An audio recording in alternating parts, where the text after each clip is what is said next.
പട്ടയം കിട്ടിയ ഭൂമി എന്താവശ്യത്തിനാണോ പട്ടയം കിട്ടിയത് ആ ആവശ്യത്തിന് മാത്രമേ ഉപയോഗിക്കാൻ കഴിയൂ. സാധാരണഗതിയിൽ കൃഷിക്കും വീട് വയ്ക്കുന്നതിനും മാത്രമാണ് പട്ടയം നൽകുന്നത്.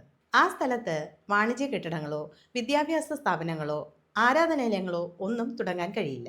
അവിടെ ക്വാറികളും തുടങ്ങാൻ കഴിയില്ല. പട്ടയം കിട്ടിയ സ്ഥലത്ത് ആശുപത്രികളോ റിസോർട്ടുകളോ തുടങ്ങാൻ കഴിയില്ല. പട്ടയ വ്യവസ്ഥകൾക്ക് വിരുദ്ധമായി നിർമ്മാണം നടത്തിയാൽ ആ പട്ടയം ക്യാൻസൽ ചെയ്ത് സർക്കാരിലേക്ക് ഭൂമി തിരികെ എടുക്കണമെന്നാണ് നിയമത്തിൽ പറയുന്നത്. ഇതൊന്നും അറിയാതെ നിരവധി പേർ പട്ടയസ്ഥലം വാങ്ങുകയും നിർമ്മാണ പ്രവർത്തനങ്ങൾ നടത്തുകയും ചെയ്തിട്ടുണ്ട്. നിയമപ്രകാരം അവരുടെ പട്ടയങ്ങൾ റദ്ദ് ചെയ്യേണ്ടതാണ്. എന്നാൽ മാറിയ സാഹചര്യങ്ങളിൽ ഇതൊന്നും പ്രാവർത്തികമല്ല.